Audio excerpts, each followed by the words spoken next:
Hello student. तो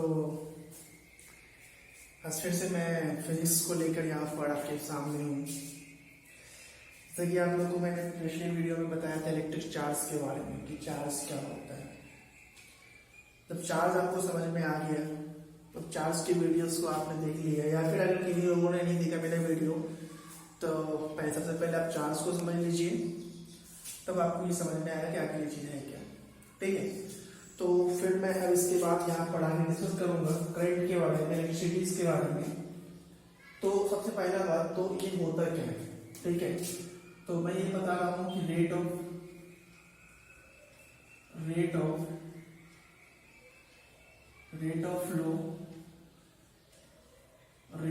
flow of charge.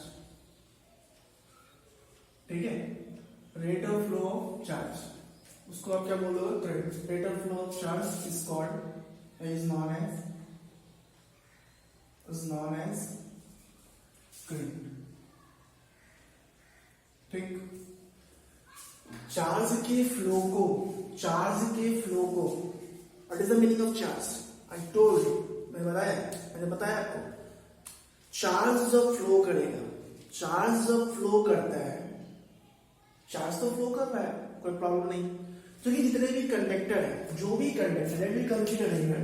अगर मैं यहाँ पर एक कंडक्टर के बारे में आपको एक्सपांशन देता हूँ, ये कोई कंडक्टिंग वायर है। ठीक है, ये कोई कंडक्टिंग वायर है, कुछ ऐसा। अब इसमें बहुत सारे इलेक्ट्रॉन्स होंगे, बहुत सारे नेगेटिव चार्जेस होंगे। दैट मींस ये यहाँ पर मान लो कि कोई चार्ज है, ये भी कोई चार्ज है, कुछ इस प्रकार से चार्जेस इसके अंदर प्रेजेंट है। ठीक है, ये सारे के सारे चार्जेस हैं। अब ये करंट इसके अंदर कब फ्लो करेगा? करंट इसके अंदर कब फ्लो करेगा? देखो, ये कंडक्टर है, तो कंडक्टर में सबसे इंपॉर्टेंट चीज क्या होता है? कंडक्टर जो होता है उसमें फ्री इलेक्ट्रॉन्स होता है, फ्री इलेक्ट्रॉन। ठीक है, फ्री इलेक्ट्रॉन। और यहाँ इलेक्ट्रॉन जो है वो भी एक हिस्सा है चार्ज का, ये तो एक ऑलरेडी हिस्सा बना हुआ है चार्ज का।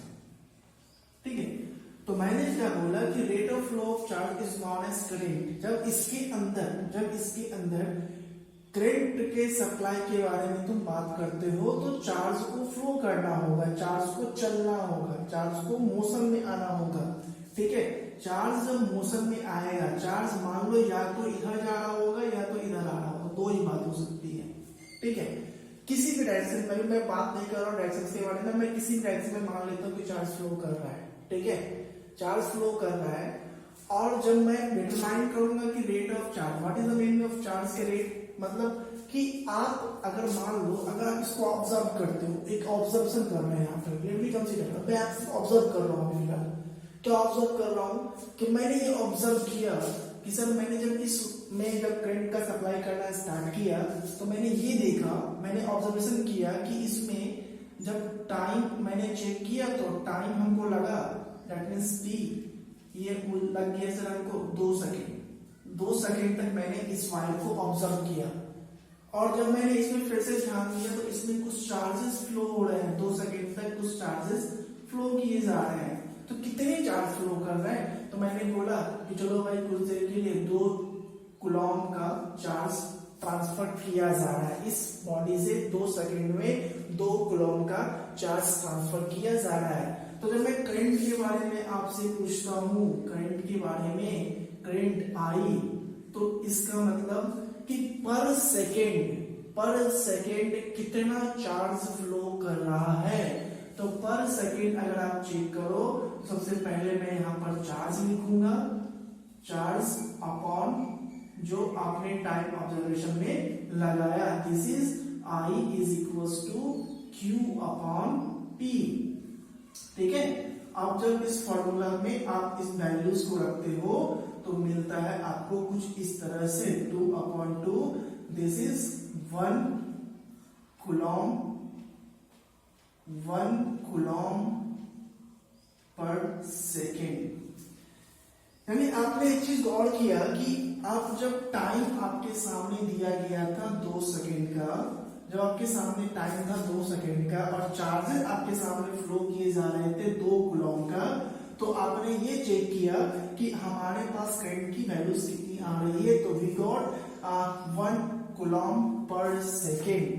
तो समझ में आया ना कि charge rate of flow of charges is known as current, और करंट को जब भी हम लोग लिखेंगे it is denoted the capital letter I stands current. Current का ये डिनोट करने का एक सही तरीका भी है, ठीक है। तो करंट को जब भी हम डिनोट करेंगे आई से डिनोट करेंगे। इस प्रकार से हम एक फॉर्मूला रिलेट कर देंगे, I is equal to Q T, यानी पर सेकेंड या पर यूनिट टाइम, पर यूनिट कितने चार्ज का ट्रांसफर कर रहे हैं आप। यानी किसी भी कंडक्टर के अंदर से अगर आपको करंट के बारे में जानना होगा तो क्या सोचोगे कि सबसे पहला बात कि कितना सेकेंड में कितना चार्ज ट्रांसफर कर रहा है, कितना सेकेंड में कितना चार्ज ट्रांसफर कर रहा है। अगर मैं बोलूं कि 10 सेकेंड में अगर 50 कूलम का चार्ज ट्रांसफर कर रहा है, तो मुझे ये बताइए कि 1 सेकेंड में कितना चार्ज ट्रांसफर करेगा, और 1 सेकेंड में जो चार्ज ट्रांसफर करेगा वो करंट की वैल्यूज होगी, ठीक है। इसका मतलब आई का फॉर्मूला आपने यहाँ पे लर्न किया। अब ध्यान से देखिए हमारी बातों पे, आपको मैंने आई का फॉर्मूला बताया Q बाय टी, और एक चीज अब ध्यान से देखो कि आपको Q का फॉर्मूला भी पता है, but Q is equals to होता है एनी, जो चार्ज में मैंने आपको बताया है। अगर आपको पता नहीं है तो वो मेरा वीडियो देख लीजिए, आपको समझ में आ जाएगा। Q इज इक्वल्स टू होता है एनी, और जब मैं इन वैल्यूज को इसमें रखता हूं तो I का एक नया फॉर्मूला एलिमिनेट कर सकते हैं, NE upon T। This is I is equals to NE by T, जहां पे N आपका क्या होगा, नंबर ऑफ इलेक्ट्रॉन, E होगा आपका E क्या होगा कि आपको इलेक्ट्रॉन का चार्ज, इलेक्ट्रॉन का चार्ज जो आपको पता है कि वो होता है 1.6 माइनस के साथ 1.6 multiply 10 to power minus 90 coulomb. This is the electron charge, ठीक है। और जब इन फॉर्मूलास को आप इसके अंदर रखते हो तो आपको रिक्वायर्ड करंट की वैल्यूज निकल जाती है। तो यहाँ तक आप लोगों को समझ में आ चुका होगा कि क्या होता है और कैसे यहाँ पर हम लोग करंट इलेक्ट्रिसिटी को डिफाइन कर रहे थे, करंट को डिफाइन कर रहे थे। आई का वैल्यू Q अपॉन टी, और इसी आई को मैंने यहाँ पर लिखा NE अपॉन टी के बारे में। अब रही बात कि इसकी यूनिट क्या होती है, what is the unit, unit क्या होगी, यानी मैं इसको किसमें मापूंगा, करंट को किसमें मापूंगा। तो करंट का जो ऐसा यूनिट होता है वो होता है एम्पियर, ठीक है, वो होता है एम्पियर, जिसको मैं कैपिटल लेटर से कभी कभी ऐसे नोट करूंगा AMPE, इस तरह से एम्पियर लिखा जाता है, ठीक है। मतलब कभी भी आपको अगर ये चीज समझ में आए, अगर आपको यूनिट लिखना हो, जैसे कि आप यहाँ पे यूनिट के बारे में बता रहे थे कि कूलम पर सेकेंड होता है, उसी चीज को मैं 1 एम्पियर बोल सकता हूँ, ठीक है। 1 एम्पियर का करंट फ्लो कर रहा है, ठीक है। अब क्वेश्चन ये उठता है कि 1 एम्पियर है क्या, तो 1 एम्पियर क्या है, जब 1 कूलम का चार्ज 1 सेकेंड में फ्लो करता है, जब 1 कूलम का चार्ज 1 सेकेंड में फ्लो करेगा, that means when number of charges, that means आप अगर कह सकते हो कि अगर 1 कूलम का चार्ज अगर 1 सेकेंड में फ्लो कर रहा है तो जो वैल्यू मिलेगी करंट की वो कितनी होगी, 1 एम्पियर, ठीक है। एम्पियर क्या है, तो वो करंट का यूनिट है, ठीक है। एम्पियर करंट का यूनिट हुआ, कोई प्रॉब्लम यहाँ पे। अब आइए चेक करते हैं, यहाँ पर तो क्लियर हो गया, ये हमको क्या दे देगा, मैग्नीट्यूड दे देगा, ये हमको मैग्नीट्यूड देने वाला है, यहाँ भी हमको मैग्नीट्यूड ही मिलेगा, यहाँ भी हमको मैग्नीट्यूड ही मिलेगा। अब आइए डिस्कस करते हैं, क्या इसके पास डायरेक्शन होते हैं, तो जी हाँ, ऑफकोर्सली इसके पास डायरेक्शन होते हैं। कैसे होते हैं अब मैं उन पर डिस्कस करूंगा।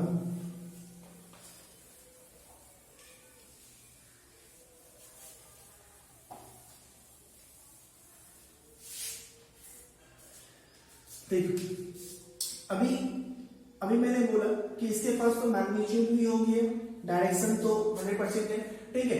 यानी कि अगर आप इसके डायरेक्शंस के बारे में बात करो, यानी अगर आप एक कोई सर्किट के बारे में सोचो, पहले ये कोई सर्किट है और यहाँ पे कुछ ऐसा मैंने एक बैटरी लगाया, ठीक है, एक सेल लगा दिया। अब इस सेल के फ्लो होने से नॉर्मली क्या होता है कि बल्ब ग्लो करने लगता है, जलने लगता है, ठीक है, बल्ब जल रही है। तो अब यहाँ पर क्या हो रहा है, करंट का डायरेक्शन मैं इधर बोलूं या इधर बोलूं, किधर मैं बोल सकता हूँ, इधर मैं बोलूं, समझ में नहीं आ रहा है। तो समझने के लिए मैं बताता हूँ, देखो समझने के लिए आपको समझना ये होगा, जो कन्वेंशनली करंट, जो हम लोग कन्वेंशनली पारंपरिक रूप से या कह सकते हैं ट्रेडिशनली हम लोग काम कर रहे हैं, जो कि जब इलेक्ट्रॉन का डेवलपमेंट हुआ, इलेक्ट्रॉन का जब डेवलपमेंट हुआ उससे पहले भी करंट के बारे में डिस्कशन हो चुका था, उससे पहले करंट के बारे में बहुत सारी बातें आ चुकी थी। तो प्रॉब्लम क्या था ना कि इलेक्ट्रॉन का डिस्कशन तो बाद में हुआ, लेकिन करंट का बातें पहले आ चुकी थी। तो अब यहाँ पे नॉर्मली जो हम लोग कहते हैं ना कि वो क्या होता है, करंट का डायरेक्शन होता है वो पॉजिटिव चार्ज के अलोंग होता है, पॉजिटिव चार्ज के अलोंग होता है, ठीक है।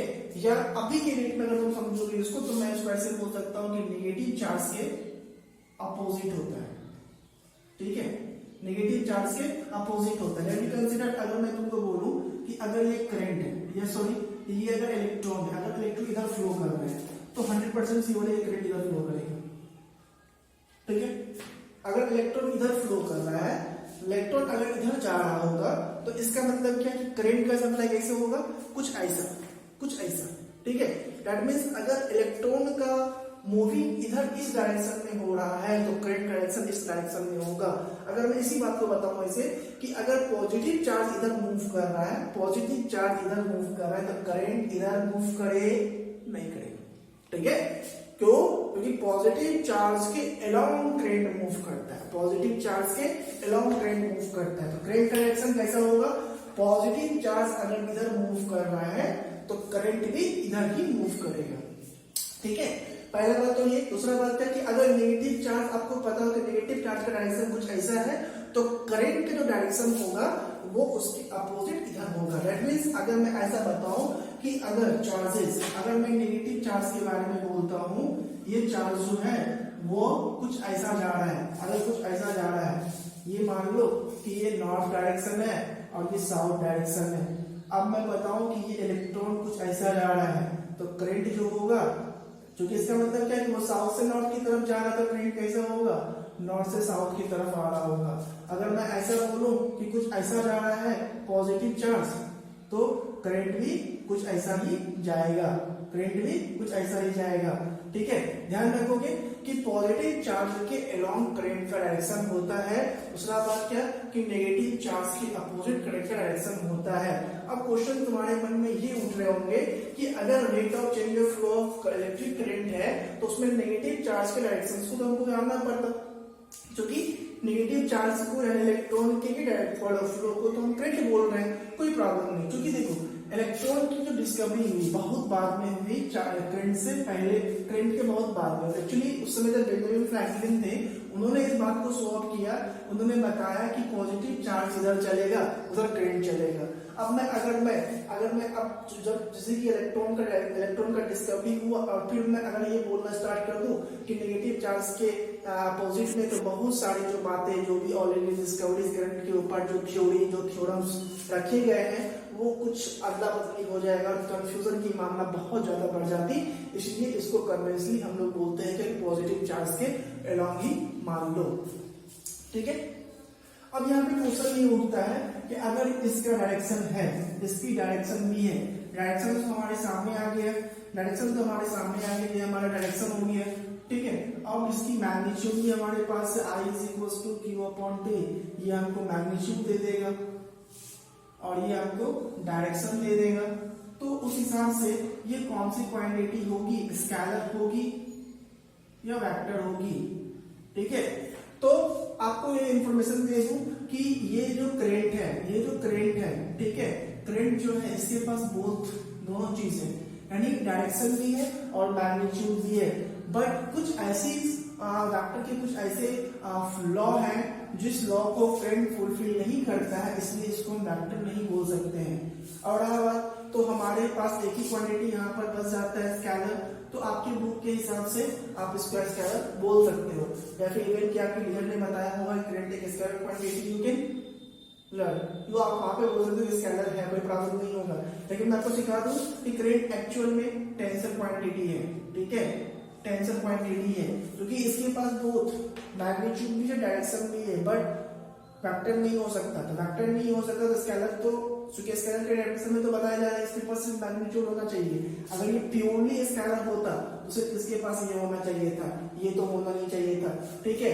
लेकिन इसके पास तो ये और ये दोनों है, दोनों उसके पास अवेलेबल है, उसको स्केलर बोलना भी ठीक नहीं होगा। लेकिन हमारा बुक लिखता है तो हम कोई बात नहीं, मैं मान लेता हूँ। लेकिन जब मैं इनकी बहुत अच्छी स्टडीज को करता हूँ तो मुझे मालूम पड़ता है, बहुत अच्छी अच्छी किताबों में लिखा गया है कि ये जो है, ये क्वांटिटी जो है वो टेंसर के नाम से जानी जाती है, ठीक है।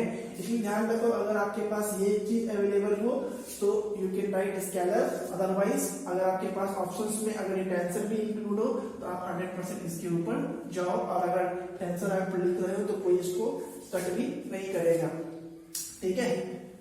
तो इलेक्ट्रिक ट्रेंड समझ में आ गया आप लोगों को, डायरेक्शन समझ में आ गया, मैग्नीट्यूड समझ में आ गया, यूनिट्स के बारे में मैंने डिस्कस कर लिया। अब मैं बात करता हूँ पोटेंशियल के बारे में, ठीक है। Now we discuss about the potential.